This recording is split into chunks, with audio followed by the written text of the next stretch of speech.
Hey guys, how are you doing? And hope that you have been enjoying some of our probability problems.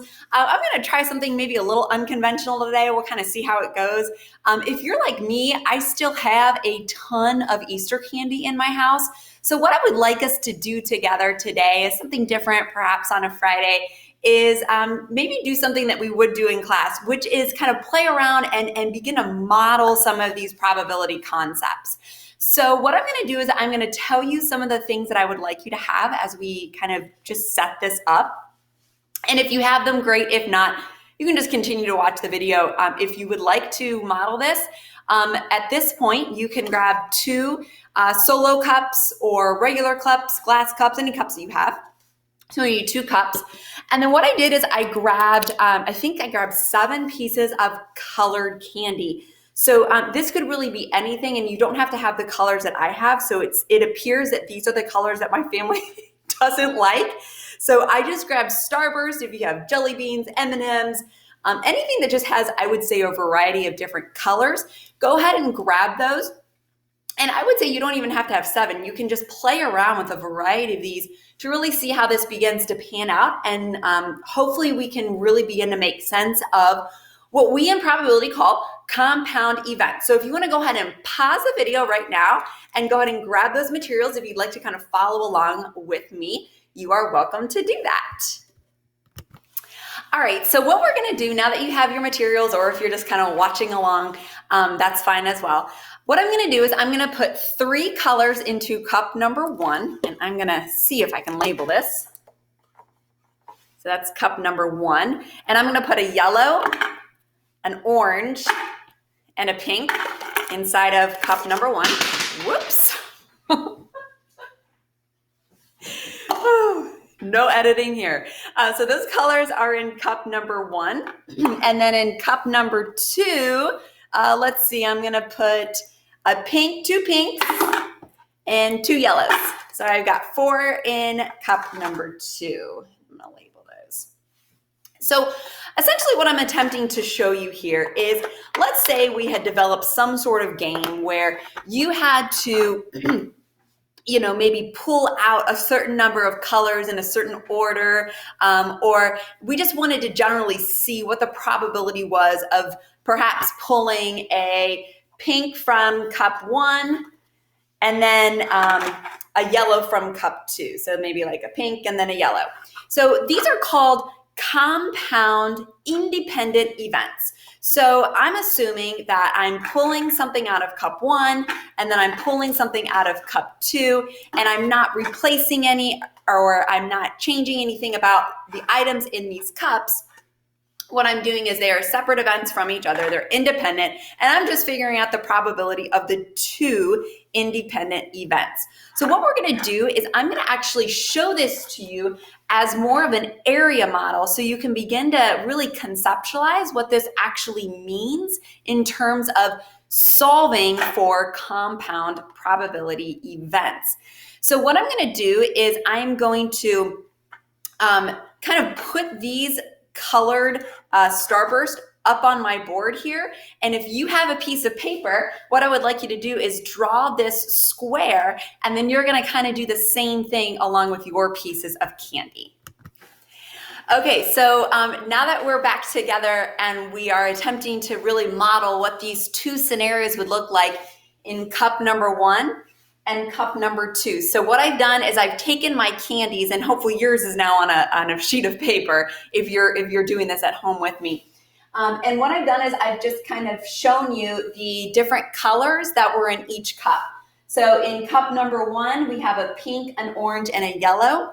And in cup number 2, we have a yellow, a pink, a yellow, and a pink. So remember, there was the 2 of each. So what I'm going to do here is, this is yet another way of showing compound events and the probabilities. So what I'm going to do, and I want you to kind of follow along here, is very much like an area model that you guys were exposed to in 4th and 5th grade, and even a little bit in 6th grade, is we're just going to take the 2 sides of the triangle, or of this square, and we're going to combine them together to show the outcomes of those events. So for example, we would have a pink and a yellow if we, drew that. That would be one particular outcome of the event. In this case, there could be a pink and a pink and a yellow, and then a pink and a pink. So what I'm going to do is I am going to ask you to pause the video, and I'm going to go ahead and continue filling out the pieces of the area model, and then maybe we can compare our results. So I'm going to go ahead and pause it, and I want you to fill out your area model. All right, so hopefully your area model looks somewhat like mine. I'm still a little unsure how it looks on your end. I hope it's not completely reversed and my letters are backwards, but we'll kind of see how it goes. But essentially what this shows you is what I love about an area model is it really helps us to see exactly what's going on in this particular situation of two separate events.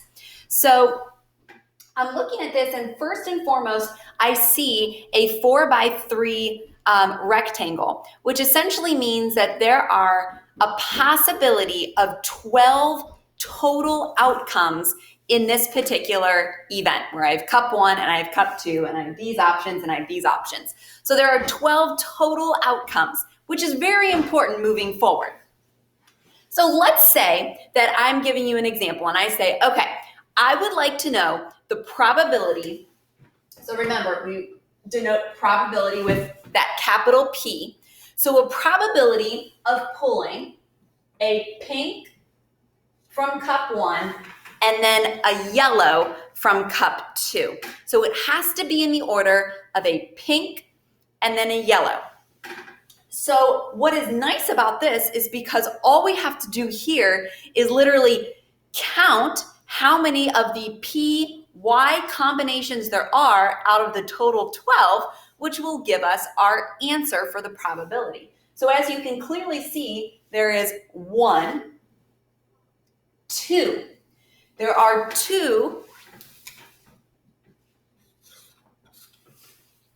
out of the 12 total outcomes where I could pull a pink out of cup 1 and then a yellow out of cup 2. So of course we want to reduce this to 1/6. So what this will really allow you to do is I could ask you any question. I could say, what's the probability of pulling what's the probability of pulling 2 reds? What's the probability of pulling 2 reds? So if I were to ask you the probability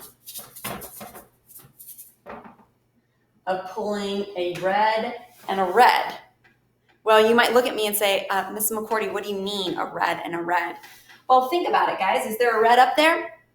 So that would be an impossible event, right? What do we know about the probability of impossible events? Should be a 0. So even though something, you might be thinking, well, she didn't put that on there. That's an impossible event. That could absolutely, be one of the options on the table when we're talking about probability. All right, guys, so why don't you go ahead and visit your Google Classroom for your assignment, and I hope that you enjoyed kind of manipulating these pieces and having fun with this particular experiment. Have fun playing. Bye.